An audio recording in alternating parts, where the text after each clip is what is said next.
یہ ہیں بچوں کے امراض کے ماہر ڈاکٹر محمد صادق، جو قندھار کے میر وائس ہسپتال میں گزشتہ 38 سالوں سے خدمات انجام دے رہے ہیں۔ یہ علاقے کا مرکزی ہسپتال ہے جو عالمی ادارے ریڈ کراس کی مدد سے کام کر رہا ہے۔ ڈاکٹر صادق کا کہنا ہے کہ ہسپتال میں ایسے 5 سال سے کم عمر کے بچوں کی تعداد بڑھ رہی ہے جو غذائیت کی شدید قلت کا شکار ہیں۔ اگر میں پچھلے 3 مہینوں سے موازنہ کروں تو اس ماہ جب میں اپنی رپورٹ تیار کر رہا تھا یہ تعداد دگنی ہو چکی ہے، لہٰذا اس کا مطلب ہے کہ اسپتال میں داخلے کی تعداد میں 100% اضافہ ہوا ہے۔ ڈاکٹر صادق کا کہنا ہے کہ طالبان کے کنٹرول میں آنے کے بعد دیہی علاقوں میں لڑائی کم ہو گئی ہے اور زیادہ لوگ طبی مدد حاصل کرنے کے لیے شہر میں آ رہے ہیں۔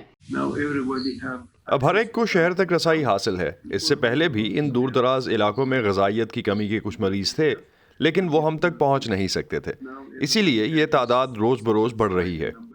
اقوام متحدہ کے ورلڈ فوڈ پروگرام کے مطابق تقریباً 1.90 کروڑ افغان شہریوں کو اس موسم سرما میں شدید غذائی قلت اور بھوک کے خطرے کا سامنا ہے، اور اس کا کہنا ہے کہ اندازاً 30 لاکھ بچوں کو انتہائی خطرہ لاحق ہے۔ ڈاکٹر صادق کہتے ہیں کہ غذائیت میں کمی کے کیسز 5 سال سے کم عمر کے بچوں میں زیادہ ہیں۔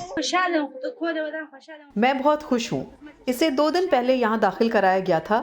پہلے اسے بخار ہوا تھا اور اب پتہ چلا ہے کہ غذائیت میں کمی کے ساتھ ساتھ اس میں خون کی کمی بھی ہے۔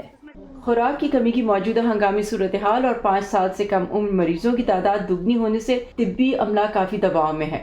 انہیں کئی ماہ سے تنخواہ بھی نہیں ملی ہے۔ عالمی اداروں کی جانب سے انسانی ہمدردی کی بنیاد پر دی جانے والی امداد کے وعدوں کے باوجود ہیومن رائٹس واچ کی ایک رپورٹ میں کہا گیا ہے کہ اس تباہی کی بنیادی وجوہات کا مقابلہ کرنے کے لیے افغانستان کو مزید اقدامات اٹھانے کی ضرورت ہے۔ گایا فیلگرینی کے ساتھ صبا شاہ خان، وائس آف امریکہ۔